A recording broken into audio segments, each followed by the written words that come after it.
క్రీస్తునందు ప్రియమైన దేవుని బిడ్డలందరికీ house of vision international ministries తరపున హృదయపూర్వకమైన వందనాలు తెలియజేస్తా ఉన్నాను. అందరూ బాగున్నారు కదా? దేవుని వాక్యం వినడానికి సిద్ధంగా ఉన్నారా? మే మాసము 22వ తారీఖు 2026వ సంవత్సరం. ఈనాటి వాక్య ధ్యానం ఆదికాండం 35వ అధ్యాయం 11వ వచనం.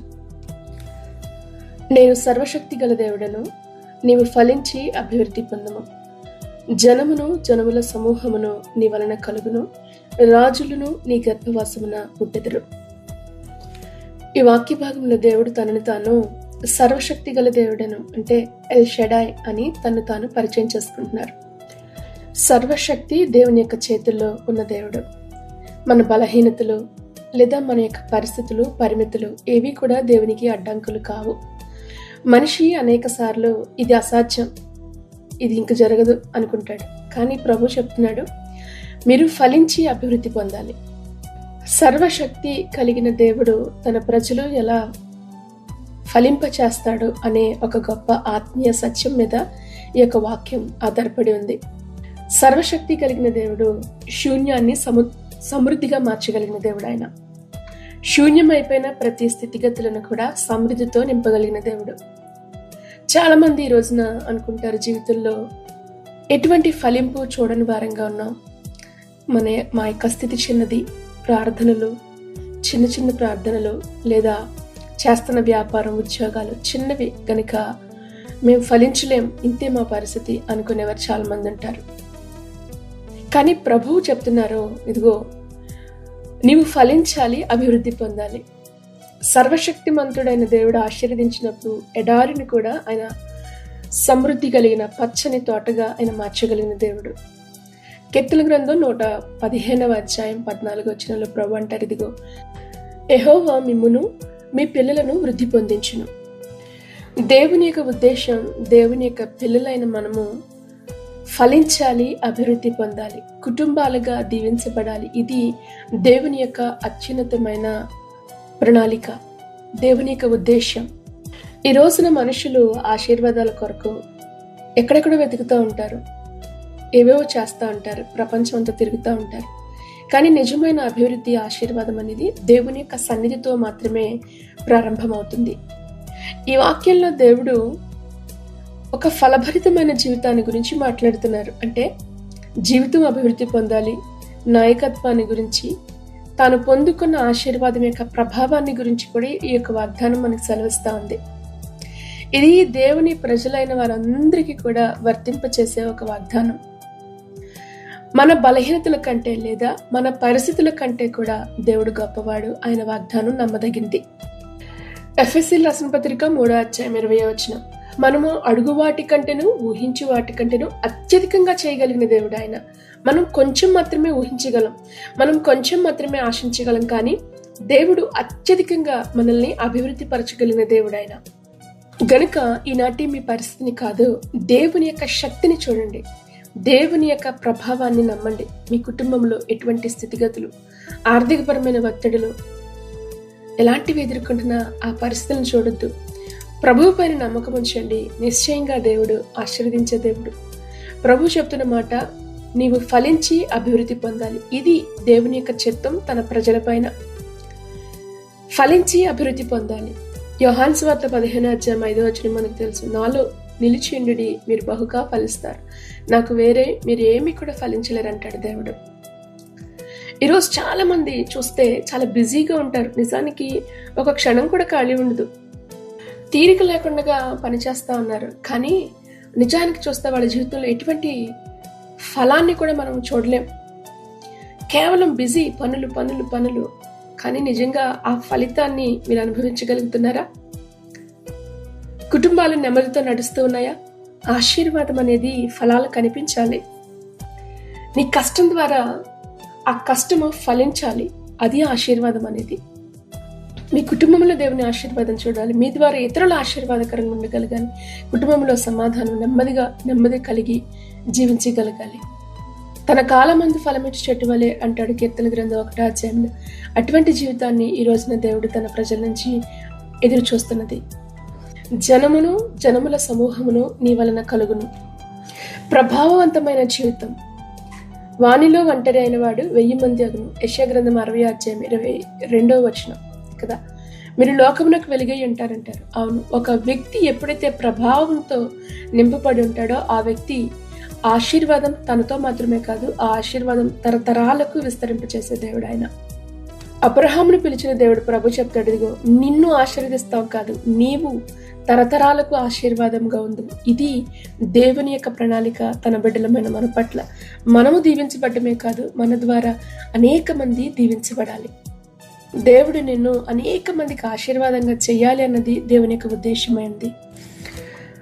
అబ్రహామును పిలిచాడు దేవుడు, ఒక కుటుంబాన్ని కట్టాడు, ఒక జనాన్ని తయారు చేశాడు. ఆ జనాంగం ద్వారా ఈ రోజున ప్రపంచమంతా కూడా ఆశీర్వదించబడుతుంది.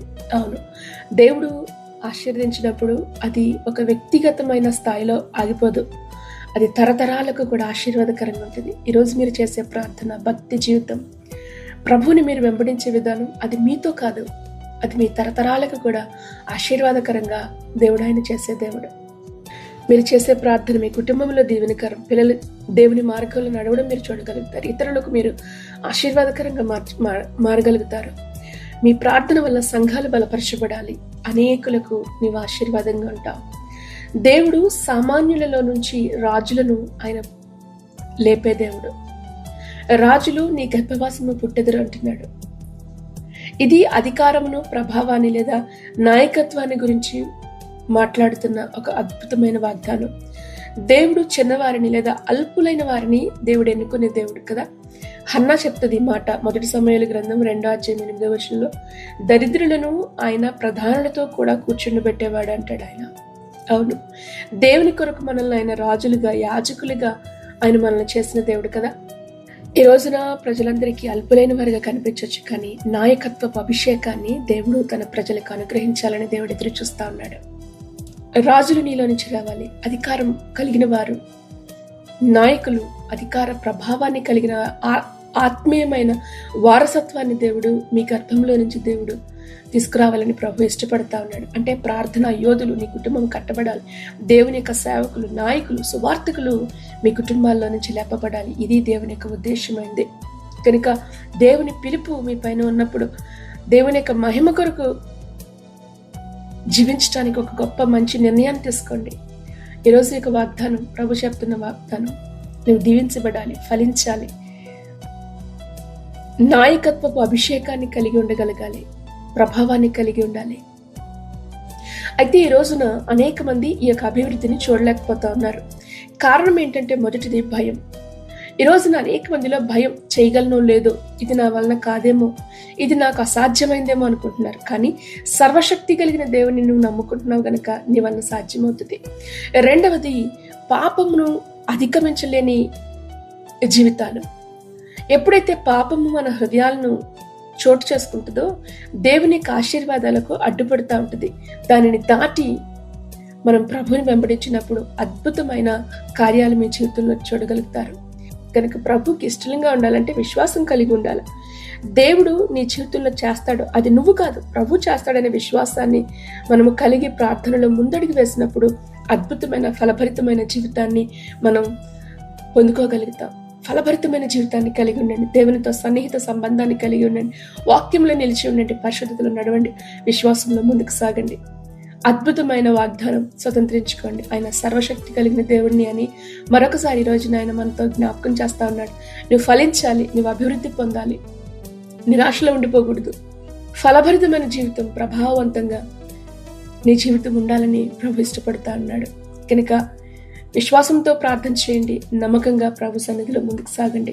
ఖచ్చితంగా తప్పకుండా ఈ యొక్క వాగ్దానాన్ని మీ జీవితంలో స్వతంత్రించుకోనండి. ఈ వాక్యం ద్వారా ప్రభు మనందరినీ దీవించి ఆశీర్వదించును గాక. ఆమేన్. ప్రార్థనలో ఏకీవించండి. ఉన్నతమందు ఆశీనుడైన మా ప్రభా, మీ ప్రియమైన ఉన్నతమైన నామమును బట్టి మీకు వందనాలు చెల్లిస్తూ ఉన్నాము. సామాన్యులను ప్రభా నువ్వు ఆశీర్వదించి ప్రధానులతో నువ్వు కూర్చుండబెట్టువాడవు. పెంటకొప్పుల మీద ఉన్న దీనులను నువ్వు కలుసుకొనడానికి నువ్వు ఇష్టపడుతున్న దేవుడవు. అవును ప్రభా, ఒక మీటింగ్ ప్లేస్, మేము పడి ఉన్న దరిద్రత, నువ్వు మమ్మల్ని కలుసుకునే స్థలం, నీకు వందనాలు. ఈ రోజున ఈ వాక్యం ద్వారా మీరు మాతో మాట్లాడేందుకు వందనాలు. నీవు సర్వశక్తిమంతుడైన దేవుడు, నీకు అసాధ్యమైంది ఏదీ కూడా లేదు. వారిలో ఒంటరి అయిన వారిని 1000 మందిగా చేయగలిగిన గొప్ప దేవుడవయ్యా. ఇదిగో ఈరోజు మా జీవితాలు ప్రభావవంతంగా ఉండాలని, ఫలభరితంగా ఉండాలని, నాయకులు, రాజులు పొందుకునే అభిషేకాన్ని ఈ రోజు నువ్వు మోకిస్తున్నందుకు నీకు వందనాలు. బలపరచండి. ఈ వాక్యం వింటున్న ప్రతి ఒక్కొక్క కుటుంబాన్ని కూడా మీరు దీవించి ఆశీర్వదించండి. సమాధానంతో నింపమని అడుగుతూ ధైర్యంతో మీరు నడిపించండి. ప్రతి బలహీనతల నుంచి నీ బిడ్డలు విడుదల చేయి. ఇదిగో బిడ్డల యొక్క భవిష్యత్తు కొరకు ప్రభా అల్లాడుతున్న తల్లిదండ్రుల కొరకు ప్రార్థిస్తున్నాం. సహాయం చేయండి. బిడ్డల జీవితాలను చక్కదిద్దండి, బాగు చేయండి, నిలబెట్టమని అడుగుతూ మీ కృపా హస్తాలకు దేవా, నీ దయగలిగిన ఆత్మకు ఈ వాక్యం అంటున్న ప్రతి ఒక్కొక్కరిని అప్పగిస్తున్నాం. బలపరచండి. ఈ రోజున వారు చేస్తున్న ప్రయాణాలను దీవించండి, ప్రయత్నాలను ఆశీర్వదించండి. నీ కృపను మెండిగా మీరు కుమ్మరింప చేయమని అడుగుతూ నీ దయగలిగిన ఆత్మకు ప్రభా మరొకసారి అనారోగ్యంతో వారిని జ్ఞాపకం చేసుకో. వృద్ధులైన వారిపైన నీ హస్తం నుంచి బలపరచమని, నీ కాపుదల, భద్రత, సంరక్షణ నీ బిడ్డలతో ఉంచి నడిపించమని ప్రభువైన యేసుక్రీస్తు నామములో ప్రార్థించి మీ బిడ్డలను ఆశీర్వదిస్తున్నాము తండ్రి. ఆమేన్, ఆమేన్, ఆమేన్. ప్రభువైన యేసుక్రీస్తు కృప మీ అందరికీ తోడై ఉండి నడిపించును గాక. ఆమేన్.